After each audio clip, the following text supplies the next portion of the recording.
Call to order this workshop for the Compensation Plan Study, Siloam Springs Board of Directors, September 6, 2022. Christina, please. Mayor, members of the board, JER HR Group was selected to perform a compensation study for the city. Bruce Johansson, the managing consultant, and his associate Cliff Sandmark are here to go over the results of the study with the board. Bruce? Thank you, Christy. Good evening. What I'm going to do is go through this presentation with you, and please feel free to answer or ask any questions. You can answer them for me too if you'd like. We're going to go through a couple of slides. As you can see in the first slide, the Arkansas cities that we do this study with, and the methodology that we use for the city of Siloam Springs, as you can see, the list there is Bentonville, Bryant, Centerton, Conway, Fayetteville, Forest City, Fort Smith, Hazen, Highville, Hot Springs, Jonesboro, Malvern, Osceola, Rogers, Springdale, and Tawnytown. So you can see we do a variety of cities, and we also do several counties around the state. And then you'll see in Missouri Republic, which is just over the border, Oklahoma cities, Barnesville, Edmond, Midwest City, Norman, Sand Springs, and then Texas cities, we've moved there, and in Rowlett, which are suburbs of Dallas-Fort Worth area. So you can see this is a study that's done with several different cities around the state. Also, just by the way, we did this first study several years ago for Day Spring Cards over here in Siloam Springs where they were over on Highway 16. So it's a few years ago.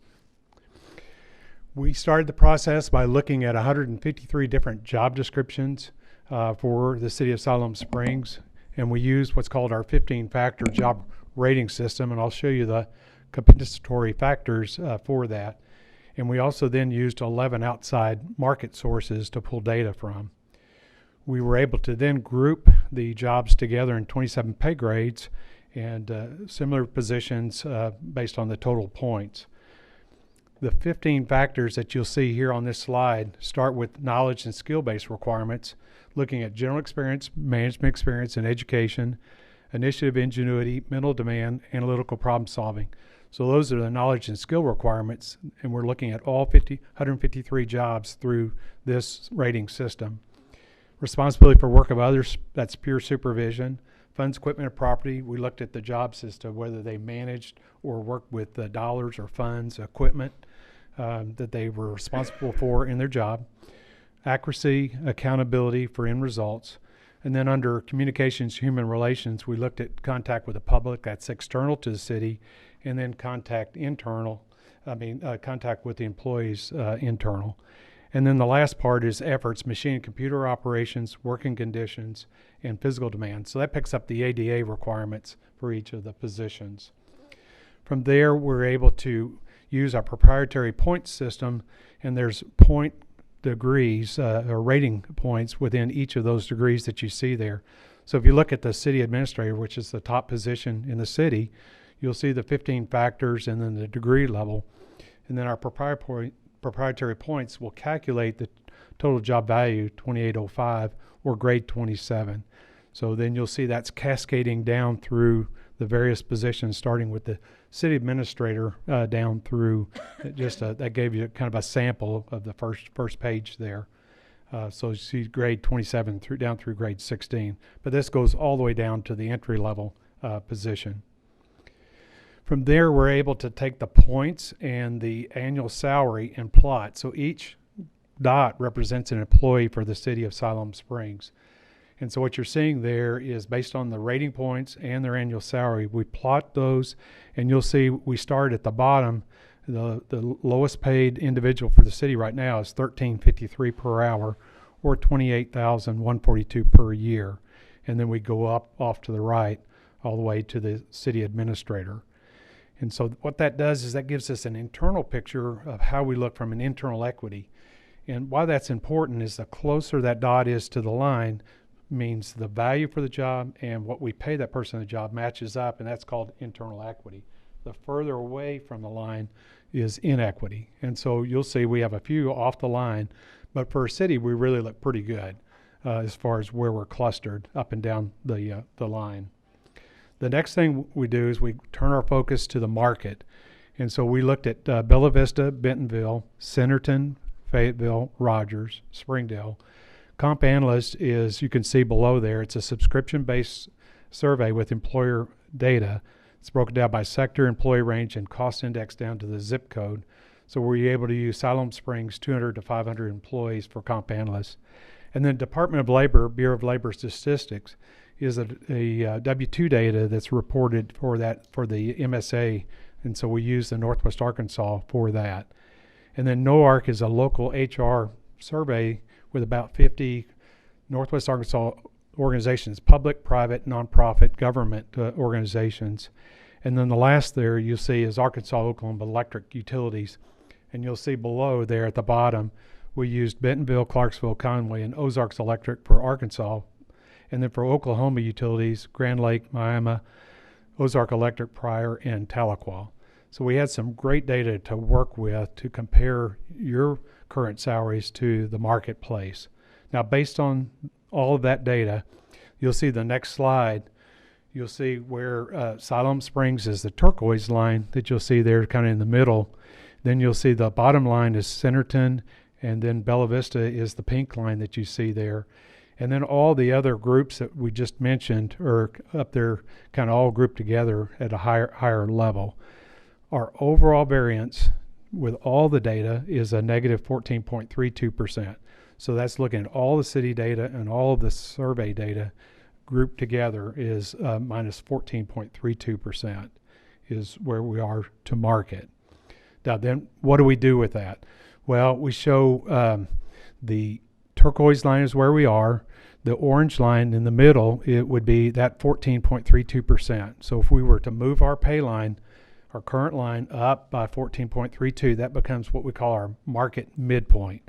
And so if we're paying competitively, that's the orange line. And so over time, we're going to want to try to move our structure up by 14.32% to close that gap. Then we back off roughly 20%. And what you'll see, we've created by grades tighter than that, but normally we look at an 80-120. So the green line is the minimum, and the maroon line is the maximum. So now we're creating a minimum, midpoint, and max for the city of Siloam's for all of our positions. Now you'll see grades 1 through 6 at the bottom there.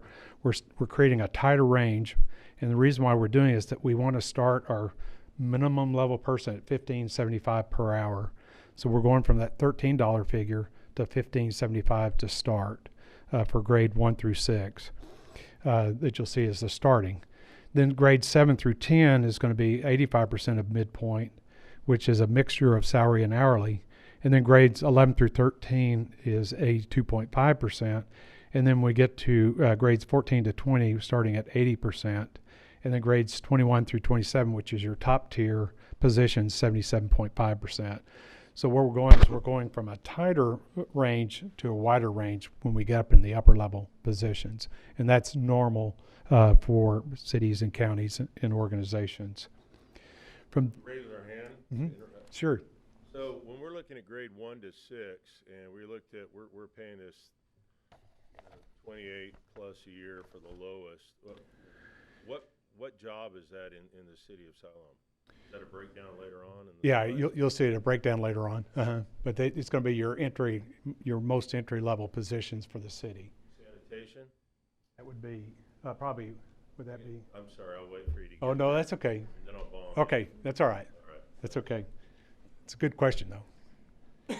Okay, so then what you're going to see is what we did there is in this slide. You'll see we're going to be recommending a 12% adjustment overall, and you'll see how that's broken out here in just a second, leaving 2.32% left over for 2024. So we're trying to use a budget of about 12% to really get close to market with that. And what that does is, if you'll see, the turquoise line is where we are. The green line would be that 12% that you see. So that's the proposed midpoint Siloam Springs number that you see. And then you also see Senator Bella Vista and the rest of the group on that slide. So we're trying to make up most of the variance for next year.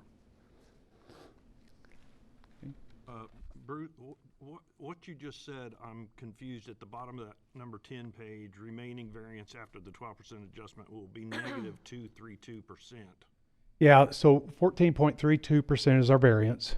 And so we're proposing not to do all of it. We're proposing to do 12%, which will leave a remaining 2.32 for 2024, plus any cost of living The for. negative 232 confused me as to. Yeah, that's okay. Yeah, so it's the remaining 2.32% off of the 14.32%. So here's our recommendations, or here's some examples, and Brad, this will kind of get back to, a little bit to what you're looking at. Minimum pay of 40-hour week goes from $13.53 to $15.75 per hour.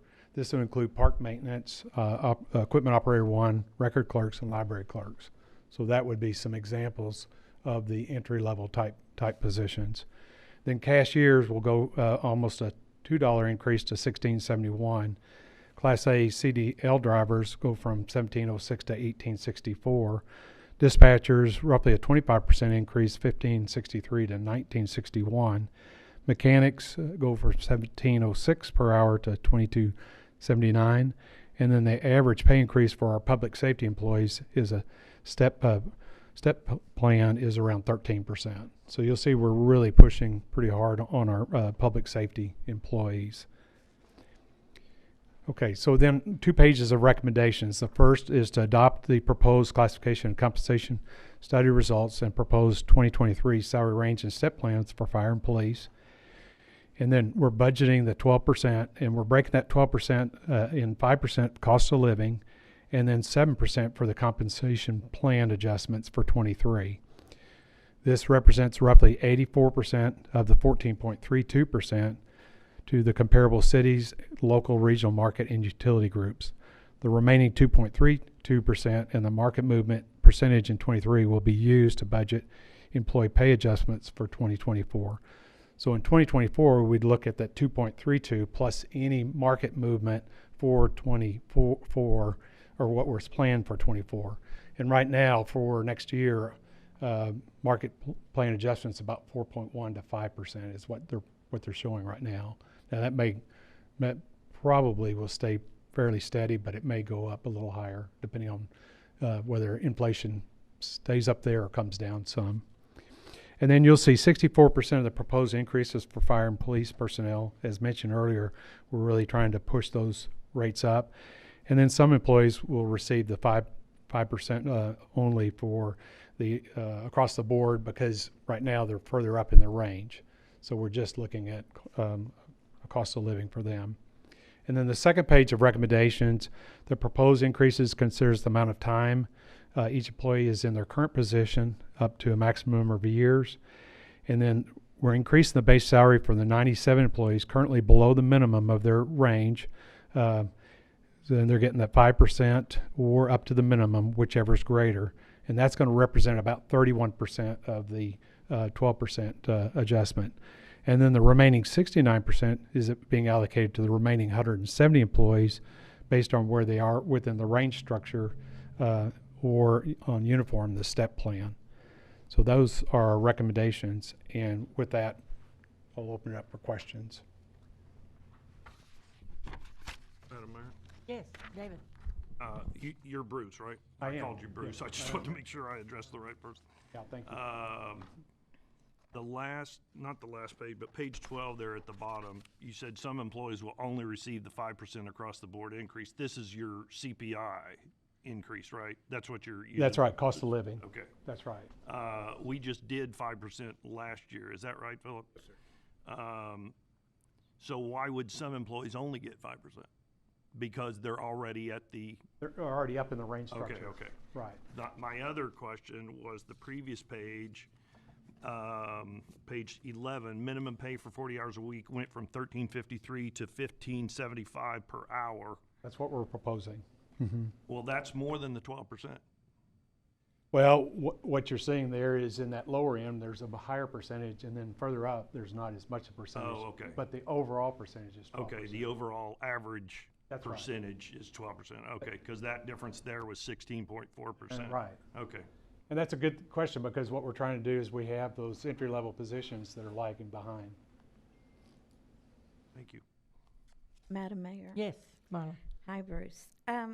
My question is on the scatter plot, scatter graph.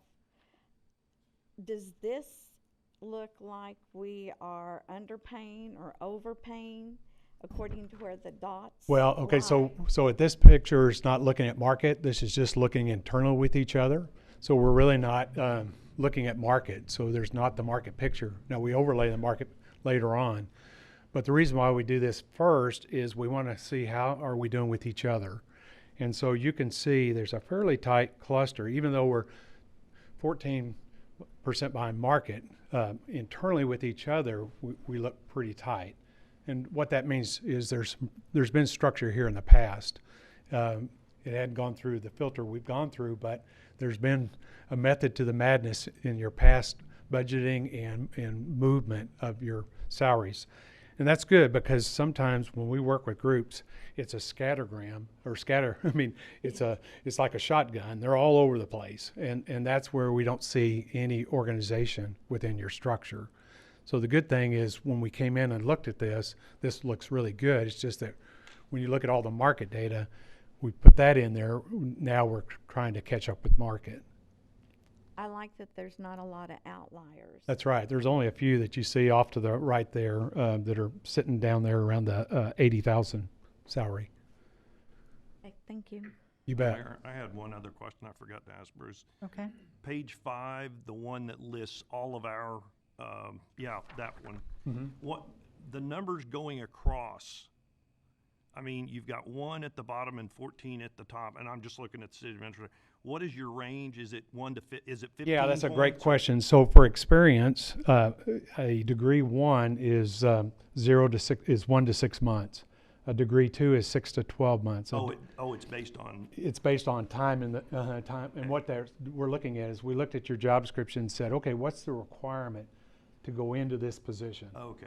So if you're let's say you're a parks superintendent or park manager, normally that's going to be a requirement of say 4, 5, or 6 years of minimum experience required to be able to move into that position or be hired into that position. Okay. So So we're these, using- so these numbers are these are what you evaluated, our people or the job? The job. Okay, that's what I wanted to know. Not who's in the job. Yeah. Well, that's what I need. I didn't yeah. know. Good. That's my Right. question. So, okay, great. Yeah. Yeah. Just looking at the job itself Okay. and what's the requirements. Brad, do you have a question at this time? Oh, sure, I can rattle. I mean, I'm processing this. And this isn't for you.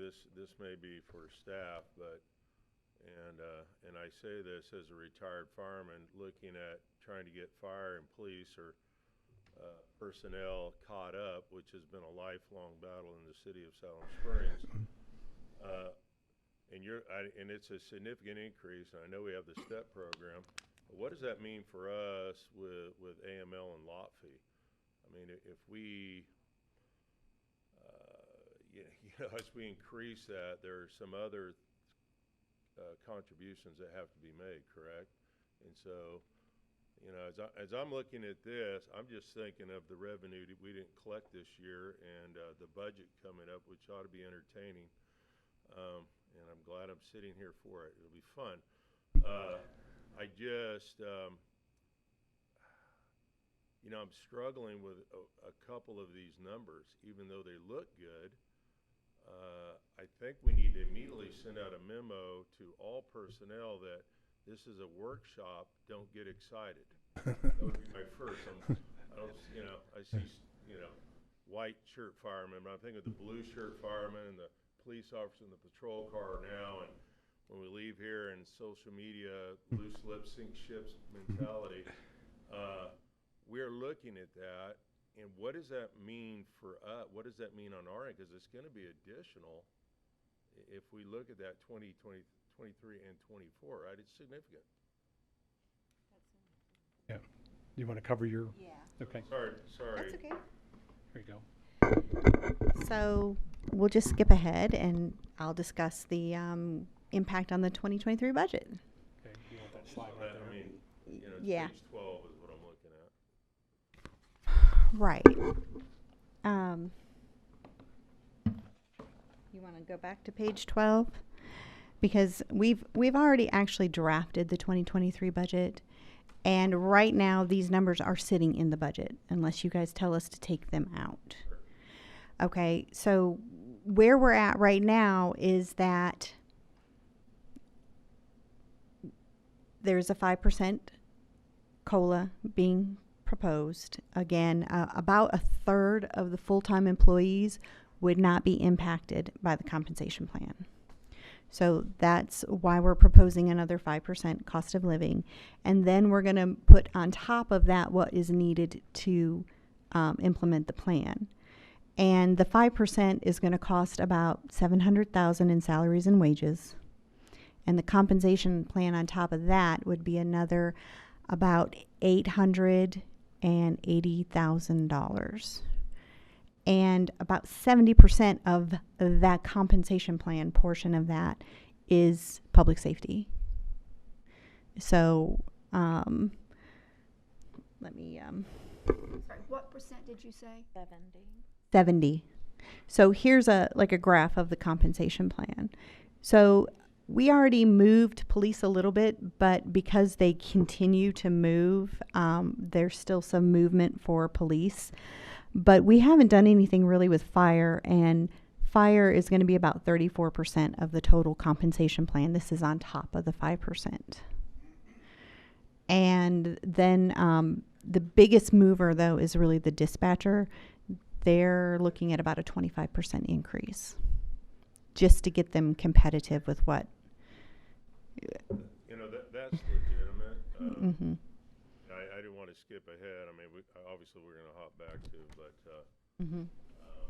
just as I'm looking at this, is Philip going to want more money because he's going to have a morale issue in some management? Because I know what happens in the past, that disparity. Once we start separating that, dispatch is totally. I just you know, as a board member, I'm just thinking of the bigger picture, what's going to happen, and basically that 1.6 million that we surplused over and pulled out of reserves. That's in essence what we're talking about right now. I mean, I look back at this last budget cycle and what we're not going to have going into this year, and then when we want to give employee raises, and now here we are, and we have the plan, and we know it needs to be done. Because we do not want to be a training ground. We want that buy-in, that longevity, Mm-hmm. and recruitment retention. So when we were working on the budget, this is really jumping ahead, but working on the budget, one of the things that we made sure that we told the managers and all the departments was, this is kind of our priority. We have some departments where they're at half staff. We've had to give interim raises just to keep some of the people on the streets work, So I think earlier in the year, Marla said, well, why are we going to buy something if we don't have somebody to staff it? So this is kind of our priority, is making sure that we are bringing in the staff. I didn't mean to jump ahead. No, that's okay. It just starts raising questions as we start talking out loud with numbers. Mm-hmm. And I mean, great report. I think of all the reports over the years that I've been exposed to. This one is significant. Mm-hmm. It's just you're 100% correct. I mean, it's just not there. And the reason is, I wouldn't work for $13.53 an hour doing anything for the city, and it's sad when I see the number. Mm-hmm. I just see bringing them up to that, in 25 and 26, that's going to reach. We've got to continue to work on that, but.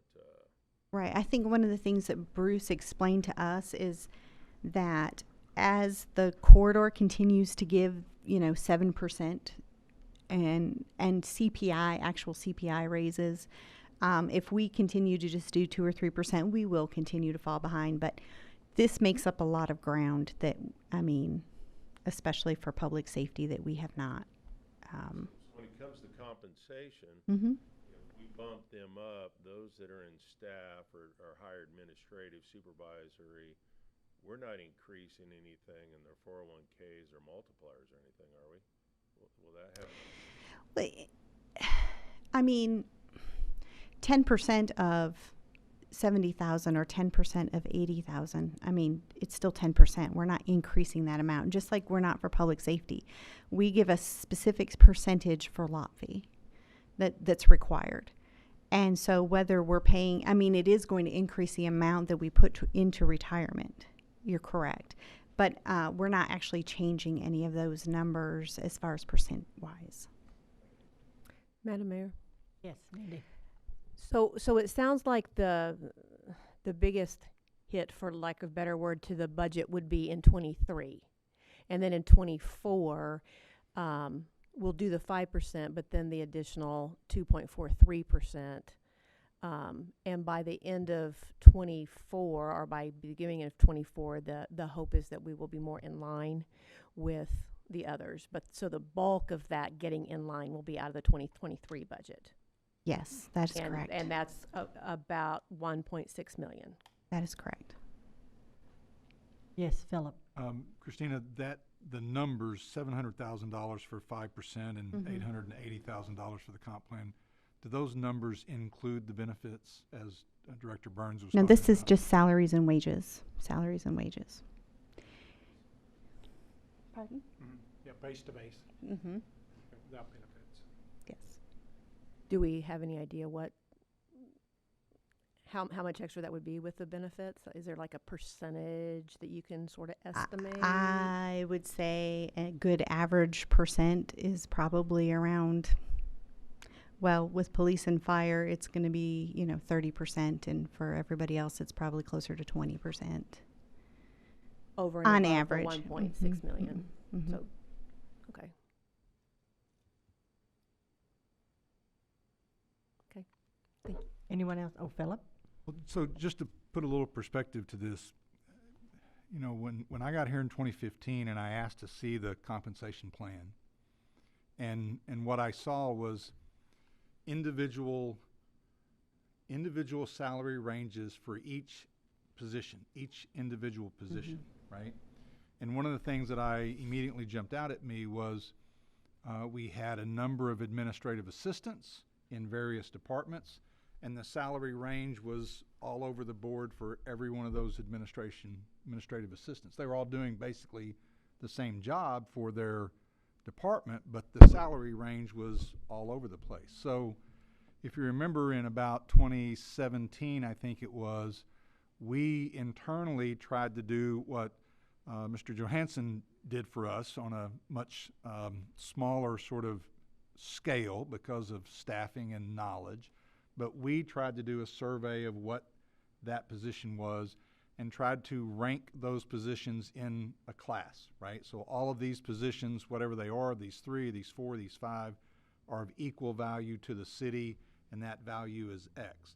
And we've tried to keep that up from year to year by looking at a handful of those from time to time and comparing that to, the cities that we think we're comparable to. But recognizing that, I don't know, and Christina and Bruce, you could answer this better. I don't know if it was so much that other cities are dramatically increasing their pay scale in the last couple of years, but clearly they're paying more to keep those warm bodies in those positions. And that's something we haven't done, and I think that's where the disparity has come from more than maybe, and granted, we've, since 2015, I don't know what happened, 2014 going into 15, I think city gave 5%, we gave 4%, 3%, 2%, 3%, 2%, 4%, 5%, somewhere along in there. It's been all over the board. But I think that disparity is more so of cities just putting more money into people's back pocket to keep those warm bodies in those positions. And that's this gap that we're trying to close a little bit with this study. Is that... Madam Mayor, can I just Yes. clarify something you said real quick? So I think what you were saying the city has done, that's reflected in that graph on page 6, right? That's right. That's So right. You you- have had some structure in place. So you've That's done, right. okay. And then I would venture to say that one of the reasons why we do need to consider increasing our salaries to be more in line is so that we have more than warm bodies in those positions. We want qualified individuals in those positions. So, yeah, I So appreciate. when we were trying to think about not just this compensation plan, but going into the 2023 budget, recognizing what would we likely propose for a pay raise, right? Last year we did 5%, inflation's at 9%, almost 10, cost of living has gone up. Are we looking at a 9-10% pay raise, or I don't know that we could do that. Excuse me, but at a minimum, probably another 5% was what we would likely be proposing. So as Christina and Bruce talked about, what we at least were thinking about was if somebody per the compensation plan was gonna do a 13% increase in pay, and we put 5% across the board, then the compensation plan impact to that individual is only 7%, right? That to make up the 13%. Because, Christina, I think you said it, a third of the city is not impacted by the compensation plan results. A third of the city, a third of the employees, the compensation plan shows that they're being paid market rate. And so they're not being impacted by the compensation plan at all. And Director Burns, I think that's where maybe your reference is about, and so we have to have those discussions. We've had general discussions with department heads and middle managers about where we are, but we haven't got down to talking to individuals yet because we wanted to know where the board was leaning, and that's still subject to, to budget approval, right? But you're exactly right. There are, anytime you do a compensation plan study, you have your minimum and maximum pay scales, and some positions move this way, they increase, and we have to pay more to get that minimum pay or midpoint, whatever that is. I've seen some studies where positions move the opposite way. The position was being overpaid. It wasn't of a greatest value as it was. We didn't have that. And I don't think there was any position that you recommended the pay scale move down. But there were some positions where the pay scale didn't move at all, if that helps. Yes, Carol. So are you saying that a third of the employees will receive the 5% across the board increase? Is that what we're saying? All. Not the other. But Wh- not the other? Everyone will get at least a 5% increase. Okay, but Is what we're proposing. But they wouldn't get anything from the comp plan because they're already in a good range. what I want to understand, So we didn't want to leave them with, classifications? Yeah, so just so you know, when we go through the 15 factors, we did not look at your current structure. We just created our grade structure based on where the positions fell based on points. So there may have been some reclassification, but we really didn't look at those because we were just looking at the jobs themselves and then also looking at market. So we really didn't tap into your old structure because we were trying to create a new structure that flowed from the top position down to the entry level or entry level up, either way.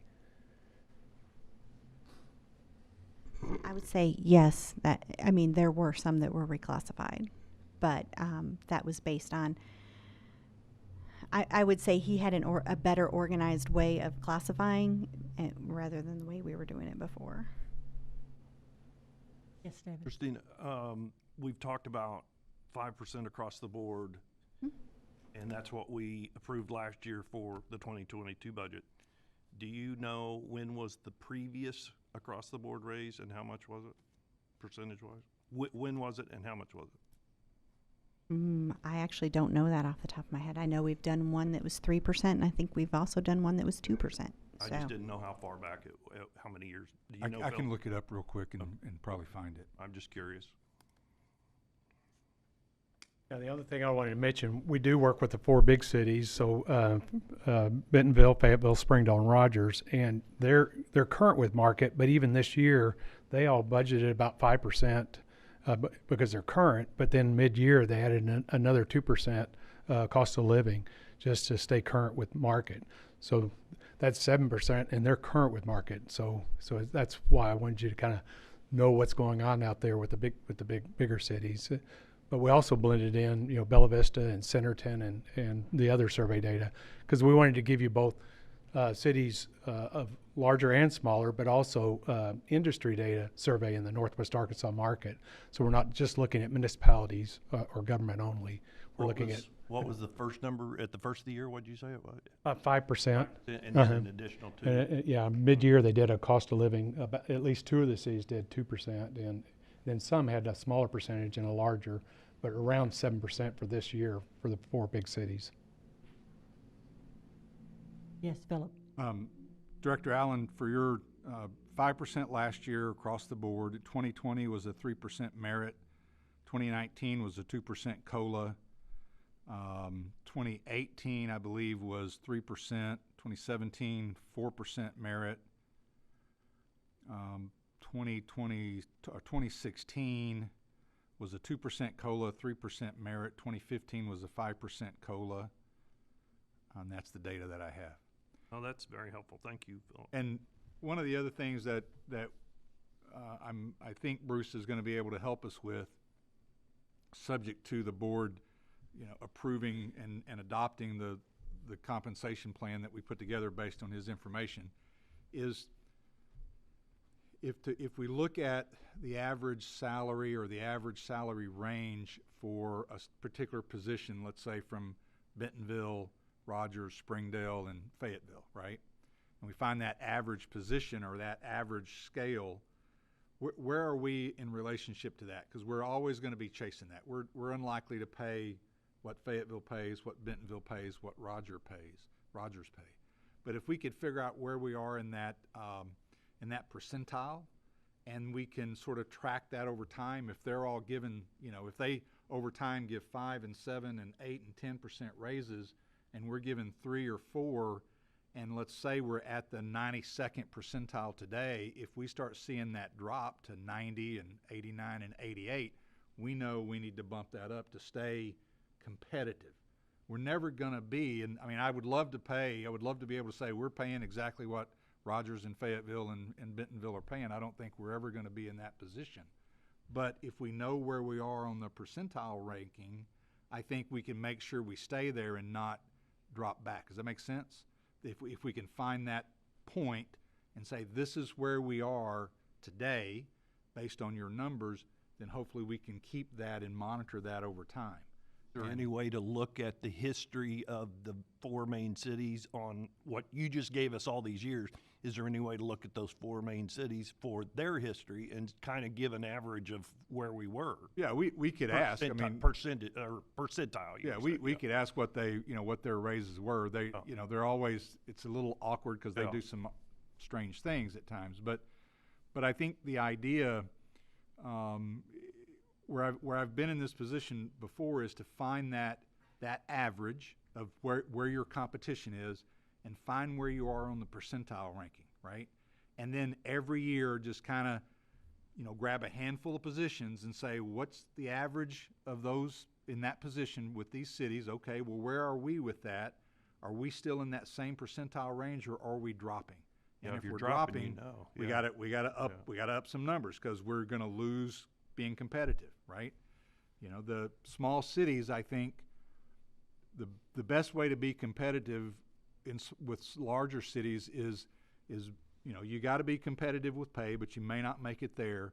But the other one is in benefits, right? Try to have a little bit better benefits. And we talk, Misty can speak to this, we and she more than myself, but when we have an employee say, I'm leaving the city because I'm going to Fayetteville or going somewhere for more dollars per hour, we generally ask them to make sure that they're looking at the whole package, right?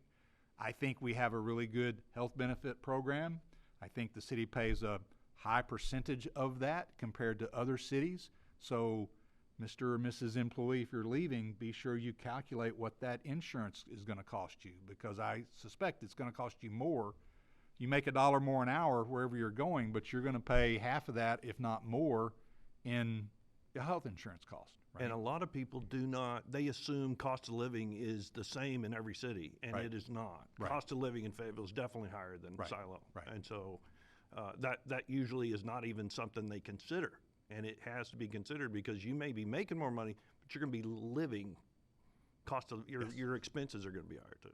Yeah. Madam Mayor. Yes, Carol. And that's what I've always been under the impression, was that we had very good benefits compared to the other cities.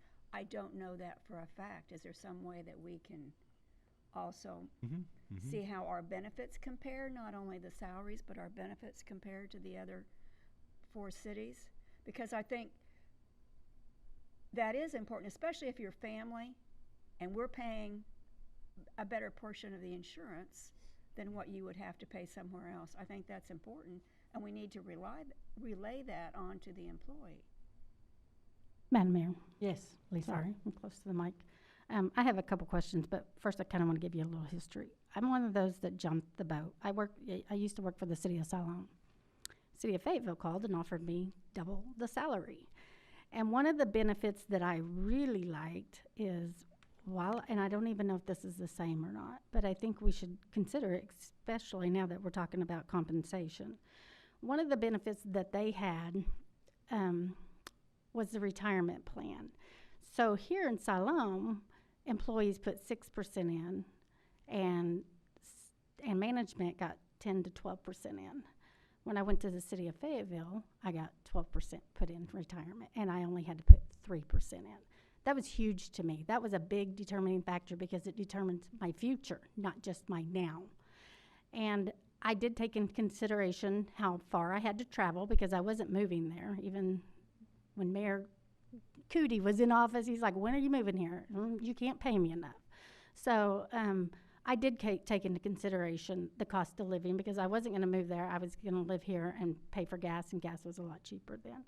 And so I do think that we need to look at benefits like Director Smiley said. They did have excellent insurance. I didn't pay that much, but the retirement was a huge determining factor for me.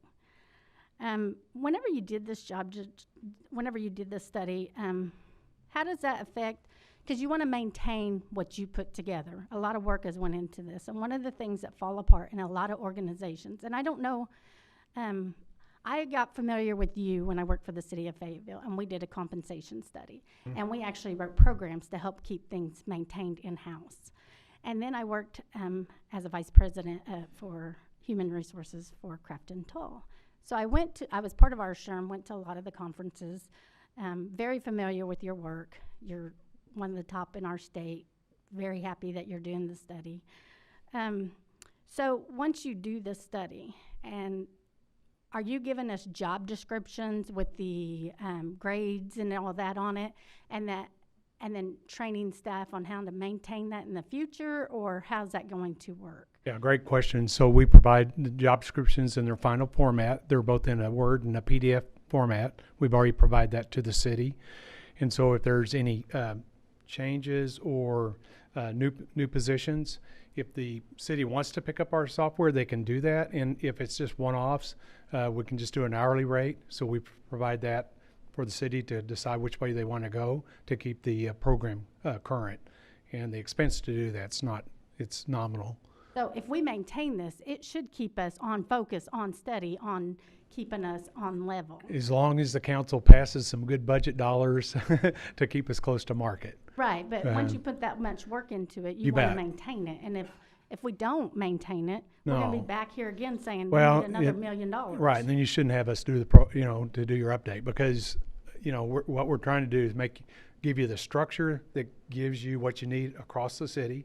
It gives you the ability to move people across the city into different departments without a lot of there's not hiccups because we've got the right structure in place. We've got the right range structure for markets so that you don't see employees moving to other cities or other organizations, because as long as we stay competitive, then no one's going to want to leave. You've got a great city. They're in a good job. And so we want to stop that movement to go somewhere else, to keep you from driving from here to Fayetteville. Then morale makes a big difference too. Employee morale is huge. You bet. It's more valuable than any benefit we can offer. Right, you bet. So, Madam Mayor? Yes. I think it would be interesting to see how we compare with the compensation package as well, because I think it's sort of, it's helpful to look at the whole picture. So we're only looking at salary differences now, but if we were to see the compensation differences as well, which it sounds like we do have a pretty good compensation package, but we've had someone go somewhere else because the compensation package elsewhere actually was better. So I think it would help in our overall decision making if we had all that information, maybe not for all the cities, but just a little bit more to go by. Philip? When you say compensation package, you're talking benefits. Benefits like what? Yeah, not That's right. what my Benefits, question exactly. was. Sorry about that. Yeah. It's, So you've given us the salary now, some comparison That's right. with benefits. That's right. Yeah, we gave you the salaries. Yeah. And so what you'd look at benefits, you'd probably look at your main benefits and your retirement Yes. and see what that looks like. That would be A lot of times it's not your vacation policies or, it's more of your health and right. dental, life insurance, and then your retirement on top of that. I think health and retirement are probably two of the Those are your the biggest. big dollar. Right. Bruce, do you provide that in, for other cities? Do you? We do. We do. It's just that it comes in, some will ask for it and some won't, so a lot of times, a lot of times when it's asked for, it's when the city doesn't really know where they stand as far as benefits are concerned, and they really want to know on top of the base. And see, I'm kind of hearing two separate things tonight, so that's why it would be helpful to just have that comparison. You bet. Madam Mayor, Yes, Lisa? there's a lot of value. People do not realize on the benefits, as far as health benefits, we're self-insured, are we not? When you see the difference between self-insured and the PPOs and all that, there's a big difference. There's a value there you can't measure in dollars. I'll give you a perfect example. My son was born without any permanent teeth on the bottom. Because we were self-insured, the city of Siloam was able to get it paid for as a health insurance because it's a disability, because he was born with no, under the PPO plan, he would have never got that covered. And it would have been dental, and I would have had to pay thousands and thousands of dollars. And so it's differences like that. It's a unique service that you cannot get under a PPO plan. Yes, Brad? Bruce, so you Yes. picked Centerton and Bella Vista, and it's nice to talk about the city of 4 and we're the city of 5 and trying to achieve, that would be a lifetime goal of the future boards. So why'd you pick Centerton and Bella Vista? Because they're closer to Siloam Springs size, and they're good comparisons, and they're right here in the market. So we blended that in with the big 4, so that you could really see what each of them look like compared to the city of Siloam. Okay, just for clarification there, this is a question along with yours. Page 8, I don't want to be on another page, ma'am. Page 8, I'm on page 8, yeah. No, I read that to say that Centerton is, that all those other lines on top of us are the ones that you talked about as the whole study comparisons, right? Well, Or no, is that the average is including all of the data. So it's including big and small and all the survey data. So it's Okay. all of it together Okay. is where we get that 14.32% behind market. So if we took Centerton and Bella Vista out, your percentage would even be higher. Yes, Brad? And, having, I don't say I'm receiving the benefits of a retired city employee, but in essence I am until I reach the age of Humana. There's a dynamic shift, in age groups and thought processes. As a former city employee, coming out of the military, I stayed at the city of Siloam because I like the community of Siloam. People in that line of work, public safety work, there's not always that buy-in. They are chasing that number. So as we close the gap on that number, outside of benefits, the other thing that we've talked about in the past are quality of life projects. Why would you want to live here? Why would you want to work here? The run volume's different. If you've seen the last police officers that we've gotten some transfers from other departments. Those are always a good sign that they're looking for change. They want to work in a community that's more on their wavelength and work with this non-combative mentality and that sort of thing. So it's all, these equations are all factoring in, but at the end of the day, we have to get that number somewhere, because everything else, it sounds good and it might pull a tear out of you, but when the guy leaves the firehouse or the guy leaves sanitation and he goes home to his family and he's only making $28 a year, I mean, that's brutal. Right. That's brutal. Yeah. And it's tough to tell a guy we've got good compensation plan when he's not making that money.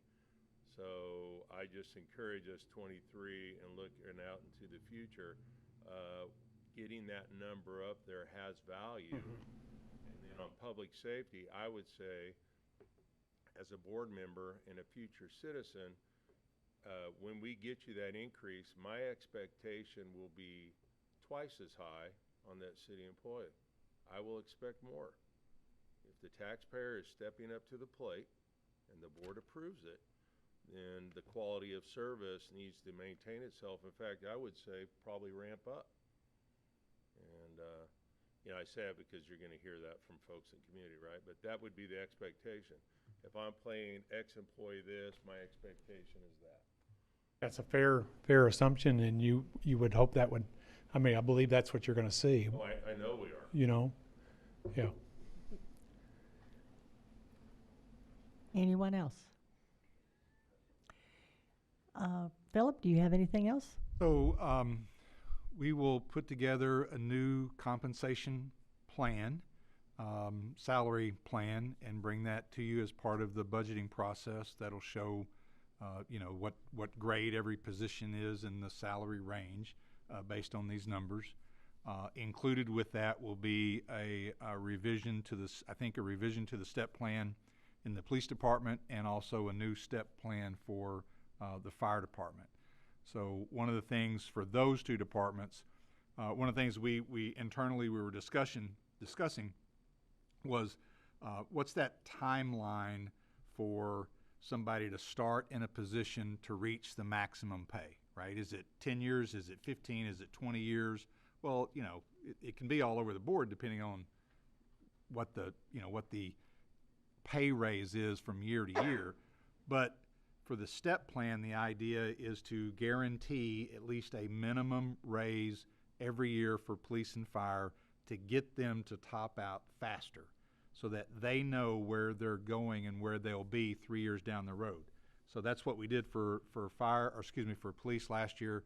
Based on these numbers, we are going to make some modifications to that, and then also propose a similar plan for the fire department. We'll bring that to you when we bring the updated compensation plan. Sounds good, and you will be bringing them information on the benefits packages from the surrounding. We'll start, if Bruce can help us get that, we'll look at that. We'll also try to talk to those, at least the big four, and find out for the last 5 years what their pay raises were for year to year, so we can at least have that when the time comes to have that discussion. That's good, thank you. Madam Mayor? Yes, David? Philip, can we also, Bruce said that he provided a full report with job descriptions and everything. Can we get a copy of that report? This is good, but there's more detail with what it sounds like he's provided. Help me, I don't know if it's a report as much as it's just what you'll get in our compensation plan is that piece. When we break that down for you to say that, I think we changed your numbers. If you go back to, let me find that page. If we go back to page 5, Bruce had salary grades on that one page, salary grades from 16 to 27. I think we added a 0 or 2 zeros, so it'd be 160. We didn't want somebody to start at grade 1. We wanted them to start at like grade 100. But that compensation plan would be what you would ultimately approve, and that's the report, is it not? Yes. Right. There are various exhibits that go along. I'd like to see the report. I appreciate it. Thank you. Yeah. Madam Mayor, Yes, Marla. I had a quick question for Christina. You said you'd already plugged these numbers into the budget for next year. What are we Yes. looking at? Is it making a big difference? Are we having to cut back on supplies?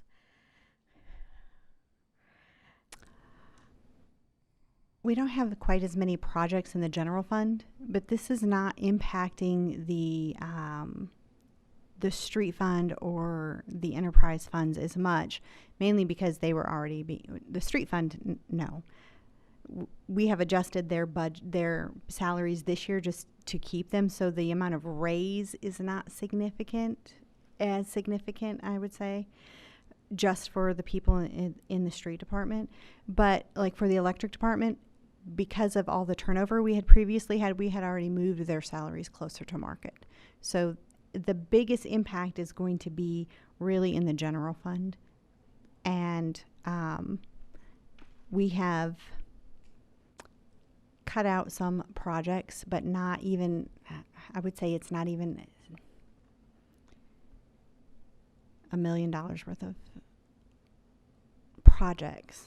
So we can do this and it's not really going to, You'll see a little bit less going to reserves, but we're not pulling money from reserves. thank you. Anyone else? If not, thank you, Christina. Thank you, Bruce.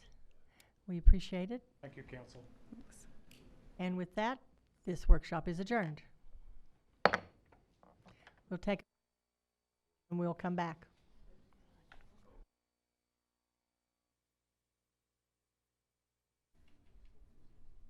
Call to order this regular meeting of the Siloam Springs Board of Directors for September 6th, 2022. Roll call.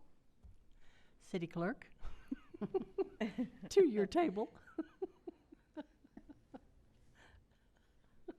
Allen, Here. Wiley, Here. Carroll, Here. Nation, Here. Chrysler, Here. Sappington, Present. Burns, Present? Hunt. I'm here. We're all here, thank you. At this time, if you all will please stand with me as Director Carroll leads us in a word of prayer. Remain standing for the Pledge of Allegiance. Let's pray.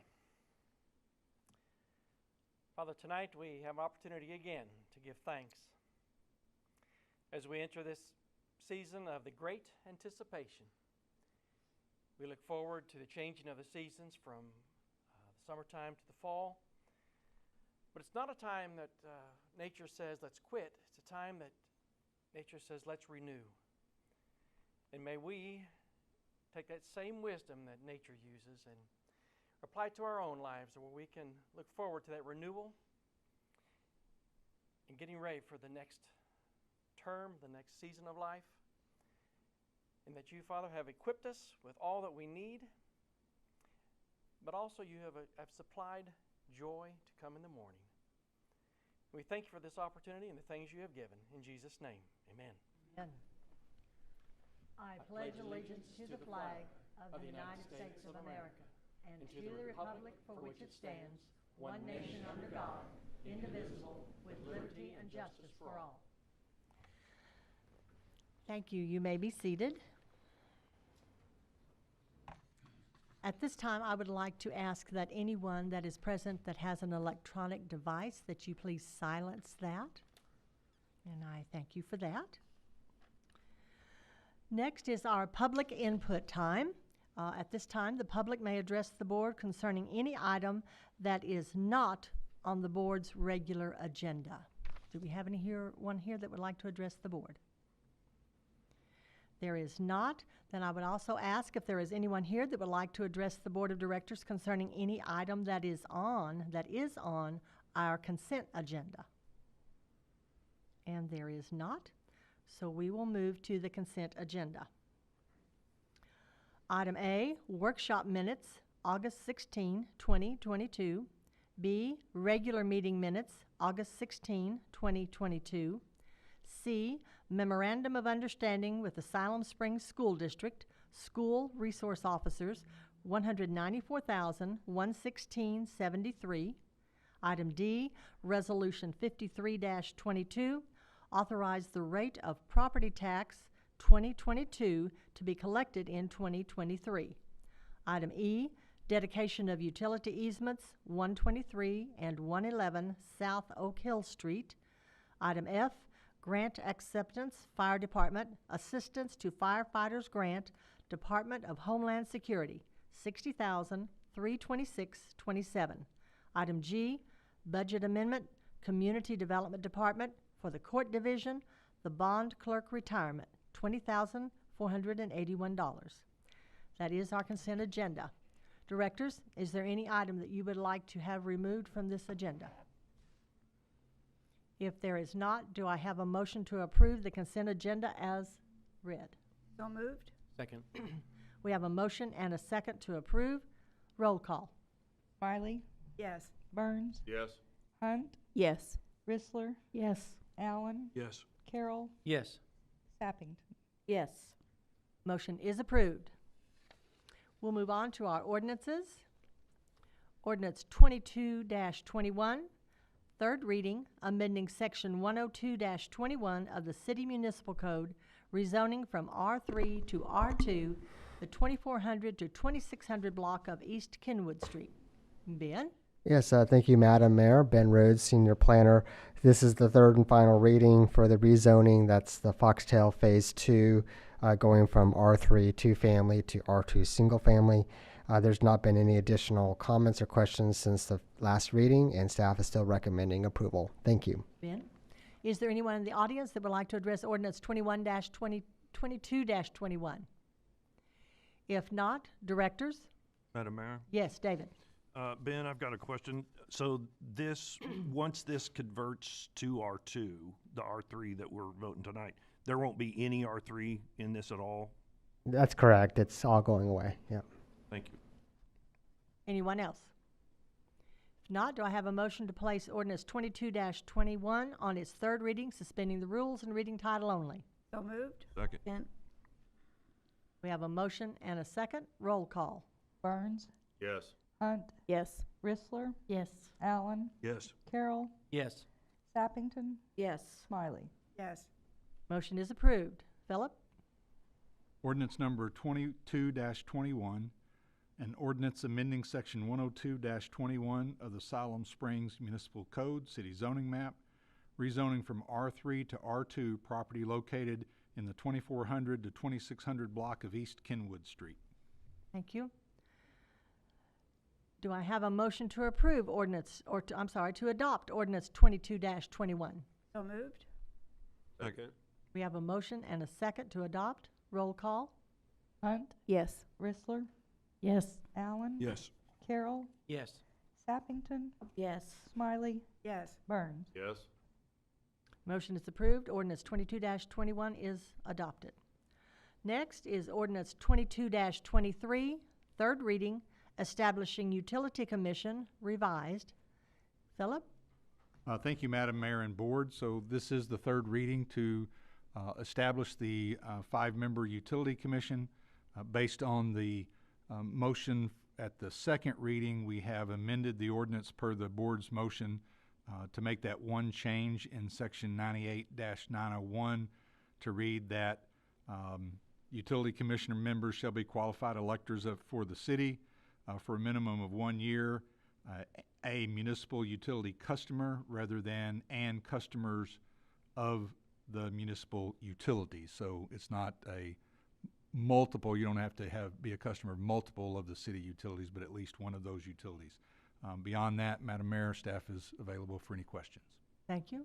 Is there anyone in the audience that would like to address Ordinance 22-23? There is not. Directors, comments or questions? Madam Mayor? Yes. I think there was one other change you made, or maybe you made this before, from 3 to 4 year. I'm sorry, Okay. I appreciate you saying that. In 98-903, we changed it from 3 to 4 year terms to be similar to the Planning Commission. Thank you. Anyone else? If not, do I have a motion to place Ordinance 22-23 on its third reading, suspending the rules and reading title only? So moved. Second. We have a motion and a second. Roll call. Rissler, Yes. Allen, Yes. Carroll, Yes. Sappington, Yes. Smiley, Yes. Burns, Yes. Hunt. Yes. Motion is approved. Philip. Ordinance number 22-23, an ordinance establishing the Siloam Springs Utility Commission. Madam Thank Mayor, I you. make a motion, we adopt ordinance 2223. Thank you. Do I have a second? Second. We have a motion and a second to adopt. Roll call. Allen, Yes. Carroll, Yes. Sappington, Yes. Smiley, Yes. Burns, Yes. Hunt, Yes. Rissler. Yes. Motion is approved. Ordinance 22-23 is adopted. Next is our resolutions. Resolution 54-22, Intergovernmental Agreement with Benton County, State Funding of Public Safety Answering Point 911 Call Center. Philip?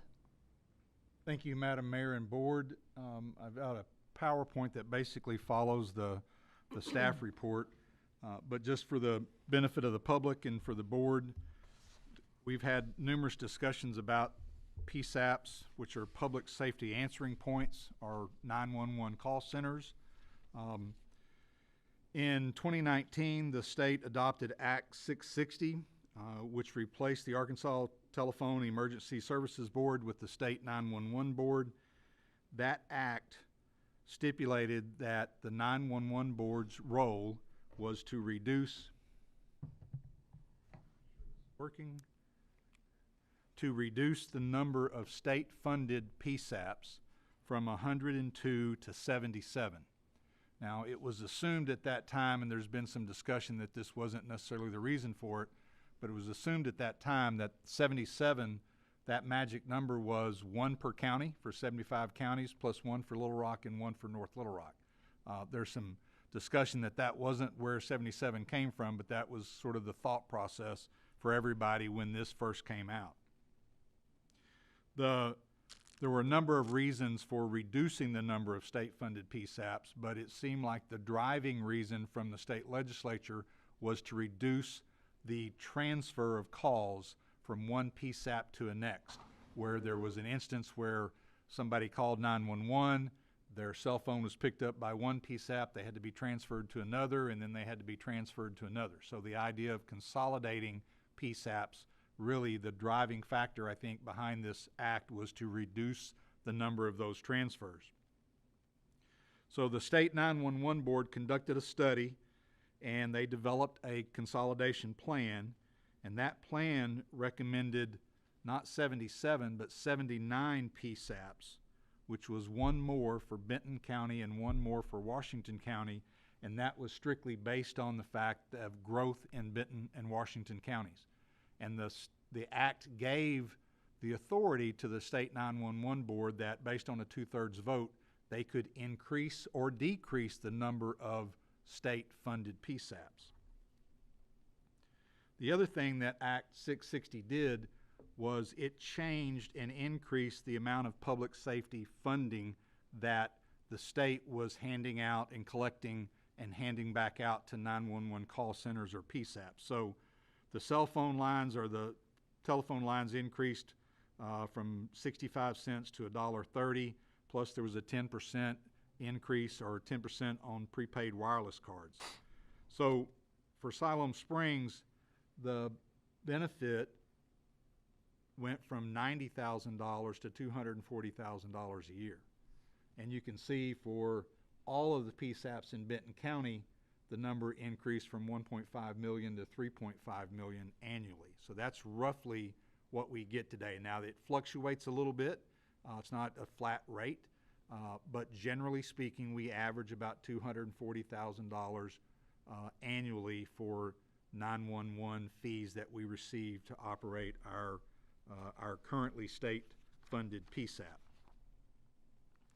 So there are 4 PSAPs in Benton County receiving state funds. CENTCOM, Benton County, Bentonville, Rogers, and the City of Siloam Springs. The original consolidation plan that was adopted by the State 911 Board recommended 2 PSAPs.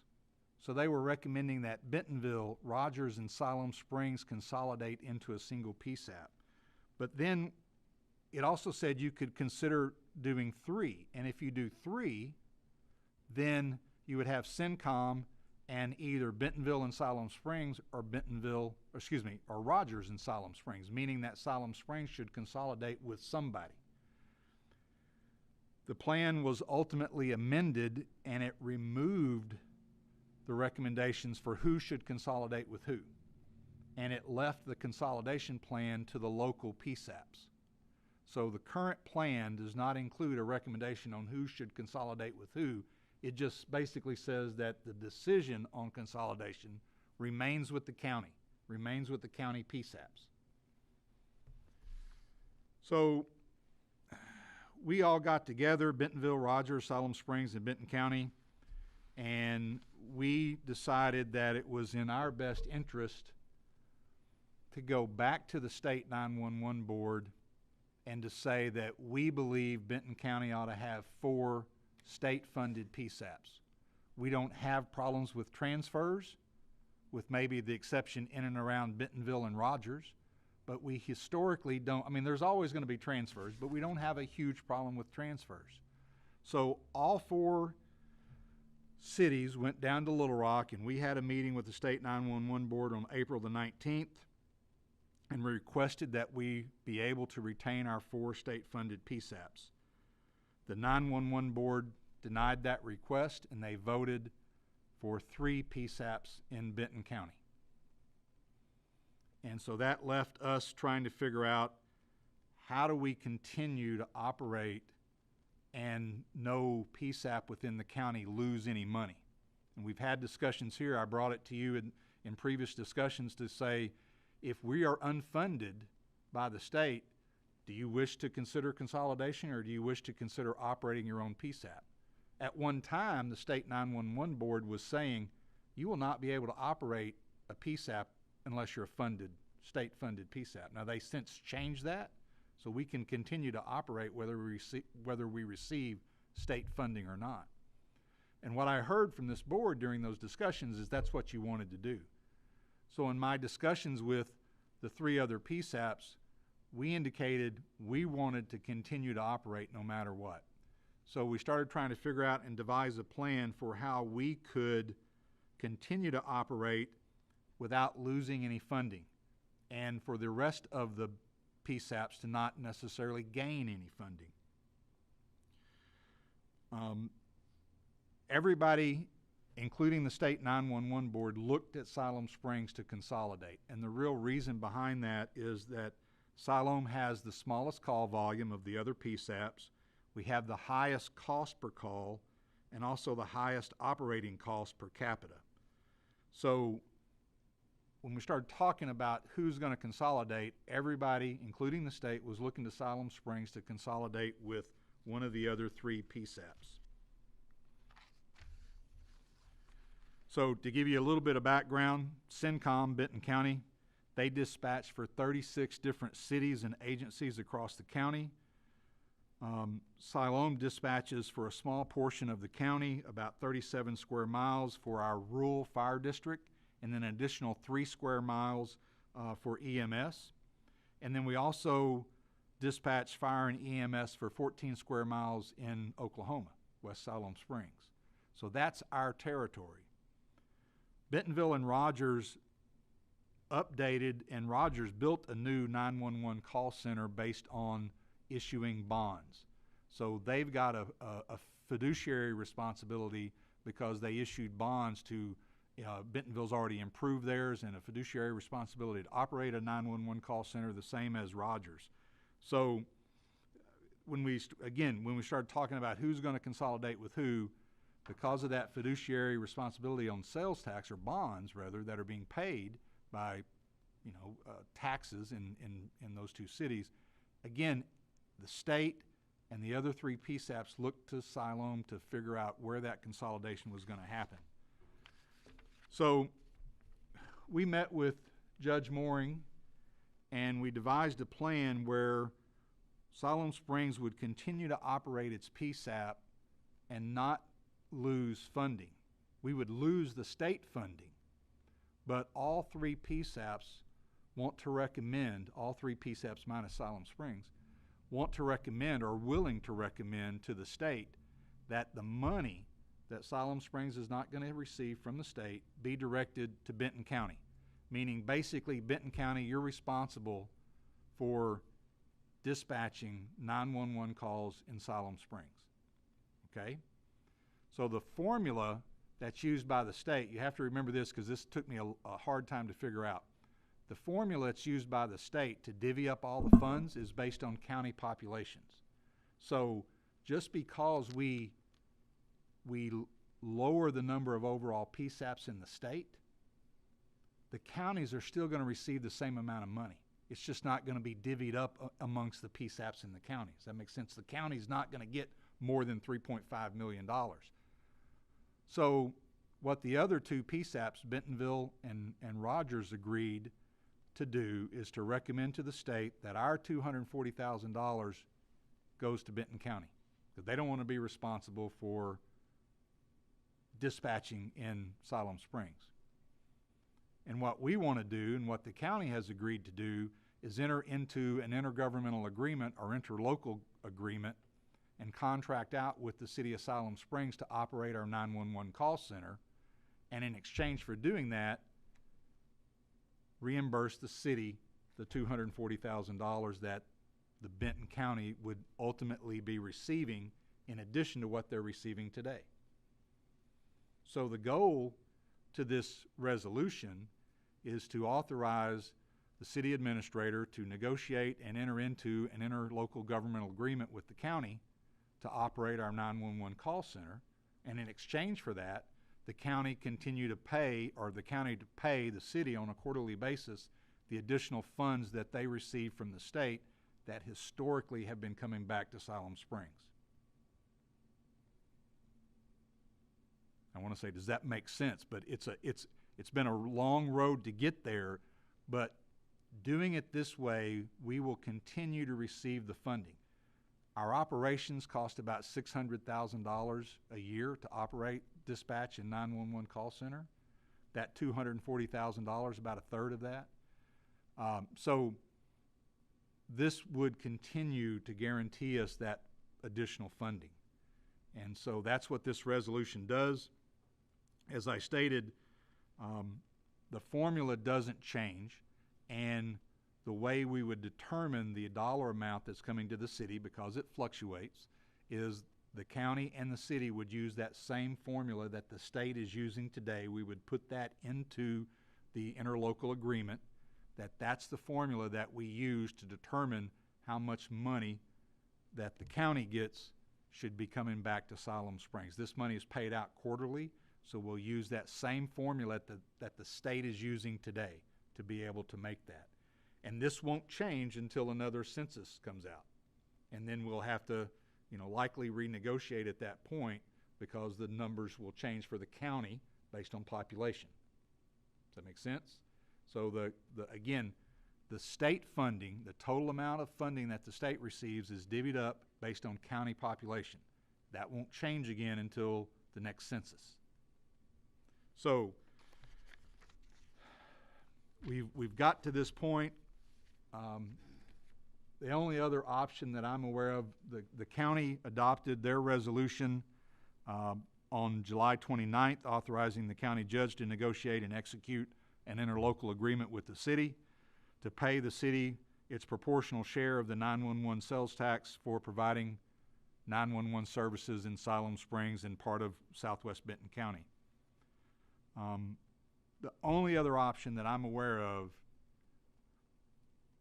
to retain the city's 911 PSAP as a state-funded PSAP is to go back to the 911 board before the end of this year and make a case that we shouldn't have to consolidate, that we should be one of the 3 state-funded PSAPs in Benton County, which means then that the other 2 cities would likely be right there behind us making the same case. And I honestly believe that based on the consolidation plan that the state 911 board adopted, that shows us having the smallest call volume, us having the highest cost per call, the highest cost per capita, they're going to look at us and say, you should consolidate. I can argue reasons why. We're over here by ourselves. We're separate. We're down here, southwest Benton County. We're not an urbanized area like Rogers and Bentonville are. We're not rural like the county is. We're what the Census Bureau calls an urban cluster, us and Gentry. There could be a case, but based on what I saw before at the 911 board, I don't see it happening. So it is my recommendation that I believe our best option is to go forward with an interlocal agreement with Benton County. Madam Mayor and Board, I'm happy to answer any questions, but that's what this resolution does, is authorize to move forward based on those sort of ideas that are already included in the county resolution and in the city's resolution that you have before you. Thank you, Philip. Is there anyone in the audience that would like to make a comment on Resolution 54-22? If there is not, directors. Madam Mayor. Lisa and then Marla. Philip, how does this affect that we have an agreement with the county when we are short dispatchers?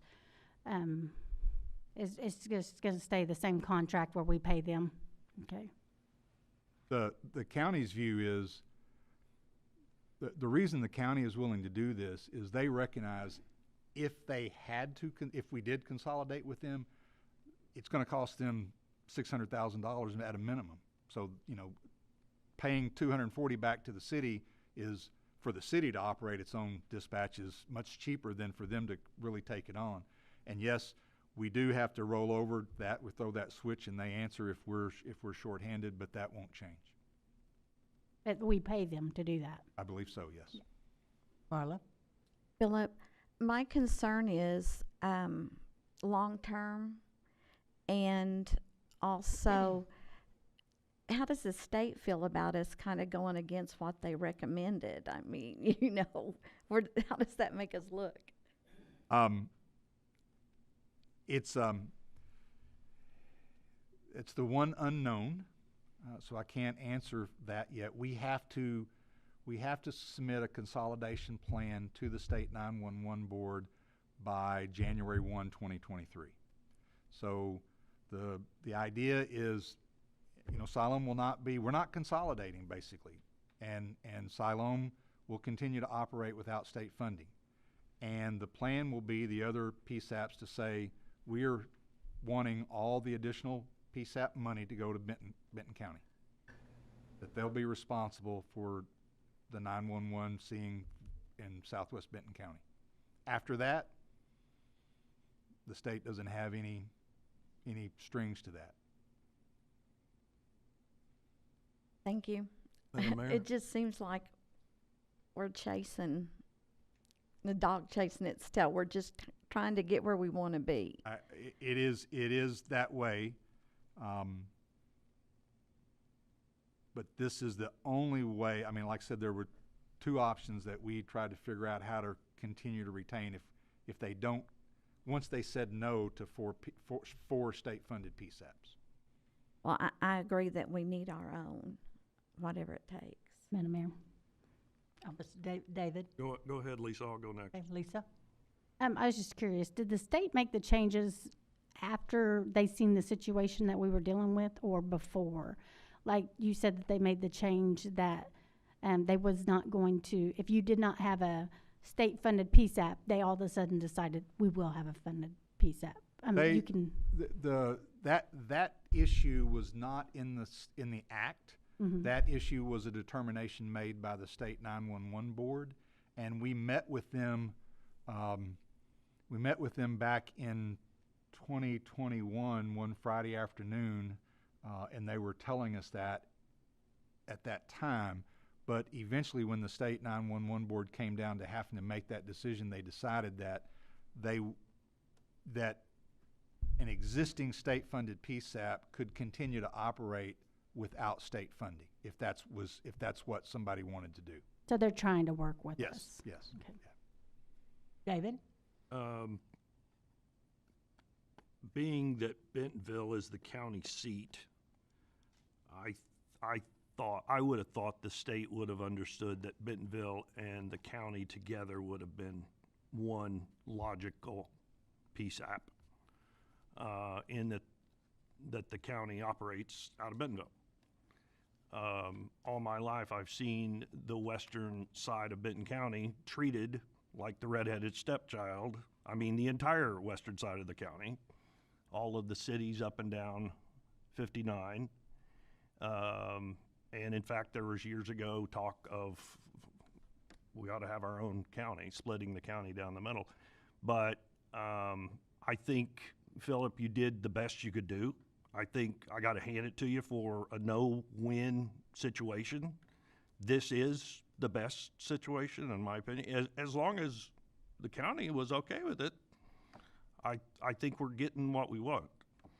But honestly, I think if we had had the four of you, you and Barry could have taken the two other mayors. I think you could have taken them, get them in a wrestling match, and here we go. Well, I think you did the best you could do, and I think this is the best option for us, and I appreciate the hard work you put into it. I appreciate that, Director Allen.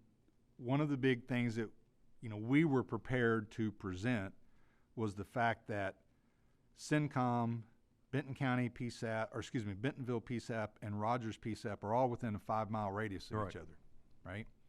And I made the comment at one time that if we have to go and make our case to be our own state-funded PSAP, that's the argument we're going to make. Mm-hmm. And again, when we talk to the state, everybody uses like Minneapolis and Dallas as these big areas that have consolidated. Well, they're all urbanized areas, and they're multiple towns. So under that scenario, Fayetteville, Springdale, Rogers, and Bentonville ought to consolidate. That's right. But we have don't really know where the city lines stop anyway. That's exactly right.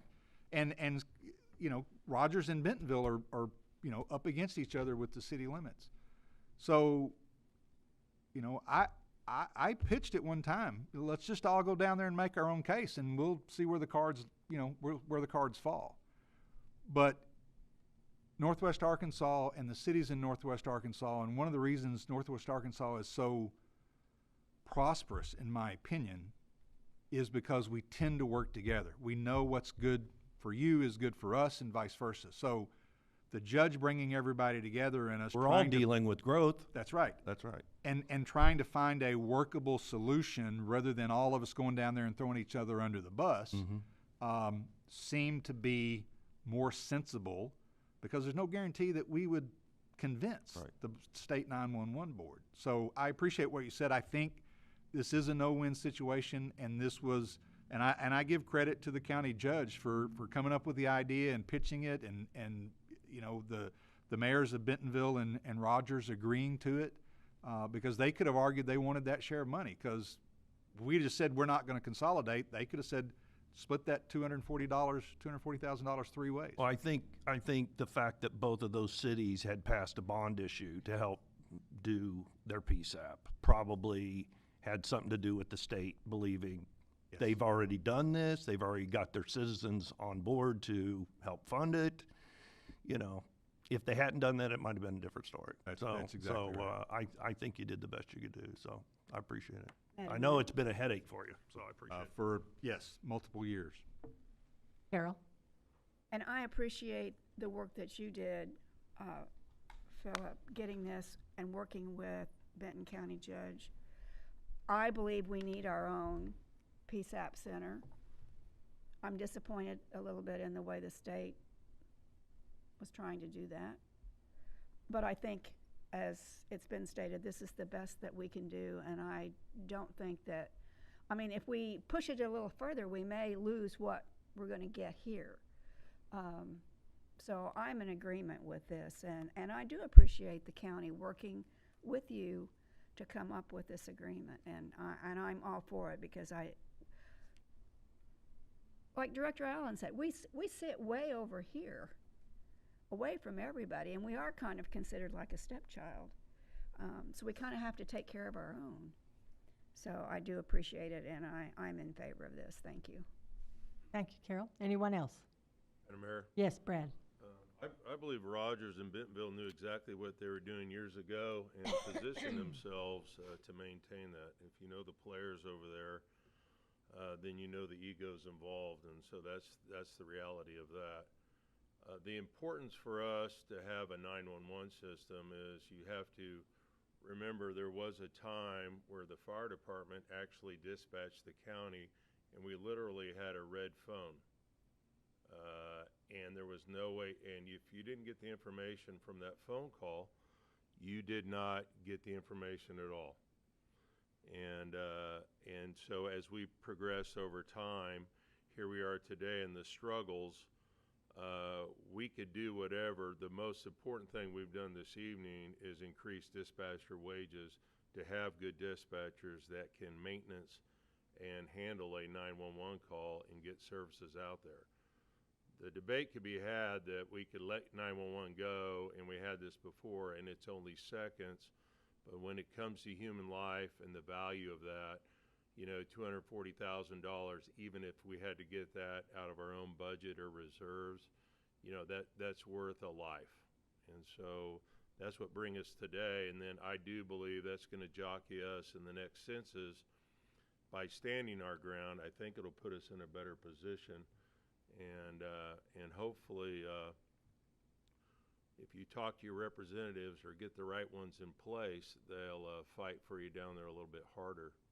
And the 911 board can be influenced by folks down at Little Rock. That's why they make lobbyists. Thank you. Thank you. Anyone else?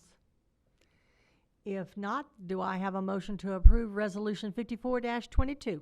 So moved? Second. We have a motion and a second. Roll call. Carroll, Yes. Sappington, Yes. Smiley, Yes. Burns, Yes. Hunt, Yes. Rissler, Yes. Allen. Motion is approved. We will move on to our staff reports. We'll have the July financial report, the 2022 community survey, and then the administrator's report from you, Philip. Thank you, Madam Mayor and Board. So you have the July financials there before you. As always, if you have questions or comments, please reach out to me. As I did at the end of a month ago, we will start doing a more oral report quarterly on the financials, but not necessarily monthly. If there's no questions, I'll move on to the community survey. So, as part of the board's 2021 and 2022 goals, you had a goal for measuring the satisfaction of residents regarding various city facilities and services. And in the 2022 budget, $20,000 was appropriated for a community survey.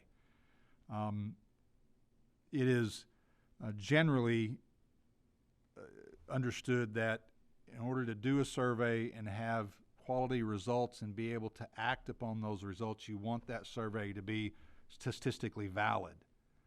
So I think the city has two options into doing surveys. We could do an in-house survey by mail or online. We wouldn't have necessarily the ability to create a statistically valid survey, or we could hire a consultant firm to perform a survey. So the benefits to option one, the first option, is lower costs, and the disadvantages not being statistically valid.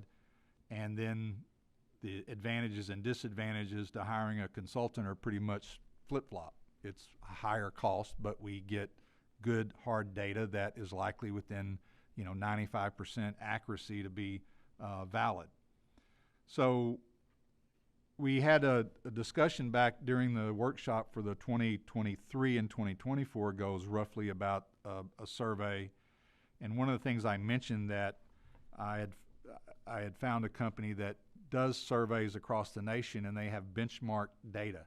So they have pretty much standard questions with benchmark data that you could compare the residents' responses to cities that are comparable in size and demographics to Siloam Springs, just to see how we compare. And recently I found another entity, I believe out of Kansas City, that is similar to that. So the two national companies that I spoke to, one is called Polco, and they do a national community survey. That's the first one I spoke to you about. And then ETC Institute does a resident satisfaction survey. And both include standardized questions that allow for benchmarking and comparing those results to cities that are comparable in size to you, to Siloam Springs, and comparable to our demographics. I tried to go back to see previous surveys, and we did one in 2017. I stated in my memo, and I apologize, it wasn't a JBU professor, it was a JBU student who was doing a survey, an online survey, as part of one of their research classes. And prior to that, I found a survey from 2006, and then in 2002, there was a survey done as part of the Comprehensive Plan Update. We did a similar survey as part of the Comprehensive Plan Update, but it was really just focused on components of the Comprehensive Plan just recently, earlier last year. So I'm asking for some direction from the board as to where you want to go. The POLCO survey, which you have a copy attached of their submittal, was $25,550 and included a full page of custom questions. It includes a Spanish version of the survey and a virtual presentation of the results. The ETC proposal, which you have a copy of, was $19,800. Again, allows for customized survey questions, a Spanish version of the survey, and a virtual presentation of the results. In both of these instances, they would likely mail out a notice to residents and do an online survey. They could call and get a paper survey, but it would be a specific, to that resident, where they would go online and do the survey. You couldn't take it multiple times and do all that. In talking to ETC, I felt that if the city wanted to contract out with a consultant to do the survey, they would be the more beneficial consultant. Not only is their price within our budget, but they have an online dashboard for displaying the results. And one of the things I found really interesting, they can map those results based on wards. So if we find out that, a certain percentage of the residents saying that our streets are not that bad, maybe not, but we could go down to the ward level and see where that came from and map that through GIS. So I thought that was pretty interesting. I haven't seen that before. You have attached to my staff report the two proposals. You have a copy of the resident survey from Galesburg, which is an ETC version of their survey that they would mail out or you would do online. And then you also have a 170-page report or whatever it is, which is the Blue Springs, Missouri report from the survey results. And I thought that was a very, very detailed report. And then at the staff level, we had a round table one day and just came up with some comments or some ideas about some customized questions. Director Hunt had mentioned a few meetings ago that if we were going to do a survey, we should include some questions about homelessness. You may want to, if you decide to do one, you may want some more questions, but I think in that custom questions, we just asked about warming and cooling centers and a homeless shelter, whether the city should fund one or not. So I just want to hear some feedback. There's $20,000 in the budget. We can go forward with this.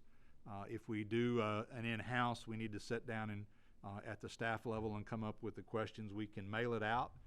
We use a company called Mailco to mail out our utility bills. So roughly for a 4-page mailed survey, it would be about just a little over $10,000, just almost half the cost of doing a consultant version survey. And again, we would just get the results and present the results, and that would be about it. We don't have the staff to sit down and go through and truly get down to the analyzing all those results by ward or by age or something along those lines. So I'd like some feedback on that, and if you don't mind, let's have some discussion before I go on to my administrator's report, if that's okay. So, directors, Marla?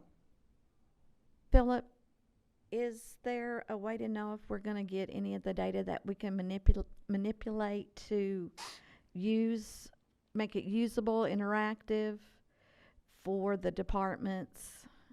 The dashboard with ETC really allows some of that. I probably should have given you a link to it, but you can see in there, if you look at their proposal, it gives some of the images off the dashboard, and you can really dive down into the data. Where I won't say it's this way with POCO, but the last time I was part of one of these larger community surveys, we got all the tabular data in the back, and we had to go through it, page by page and try to be able to get down into the nuts and bolts of it. So that's why I thought it was interesting when I talked to ETC that they put it all online and it can be there, and you can go in and adjust things and look at, men from the age of 35 to 45 or women from that age and see what they were thinking as it relates to that particular question, or see what the Hispanic population was thinking based on that question. Would the dashboard be open to public, or would it? I think that's wonderful. I think that's the one that I like, because that would be beneficial for me as a nonprofit to go in and look at that information specific to our city. Plus, I think it's a good cost. And part of the goal that you adopted for 21 and 22 also was to look at doing this on a semi-regular basis, right? I don't know if it's every 3 years, but likely it should be every 5 years. And if you use the same company and you go from year to year, or every 5 years, they will include in that what the results were from the last survey. So you can see, are you making progress? Have you listened to the residents, and are you making progress? If they're not feeling safe, and now they're feeling somewhat safer, you've made progress. Or did you go backwards? So. Madam Mayor? Yes, Carol. I don't have any problem with the staff doing it. I'm just not sure they have the time. I would like to go with the ETC Institute proposal. It looks to me like it combines everything that we're wanting to get from a survey. And sometimes I think just having an outside source doing it rather than the city, perhaps we will get more feedback from a citizen, and they will feel more comfortable and don't feel like maybe we're manipulating the numbers or anything like that. So I would like to see us use that ETC Institute proposal. And I liked some of the questions that were proposed. That wasn't from ETC, but. Right, those custom questions were just staff brainstorming to try to come up with what we thought would be appropriate questions. My other question would be, would there be a opportunity for the board to propose some questions or not? If you have particular questions you would like to include, and if this is the direction that the board wants to go, then by all means email them to me. I had a number of questions in my head, and as I started going through the standard questions in both of their proposals, in both of their reports, they were sort of already asked in maybe a slightly different format or slightly different way. But if you have a specific question, we'll be more than happy to try to find a way to include it.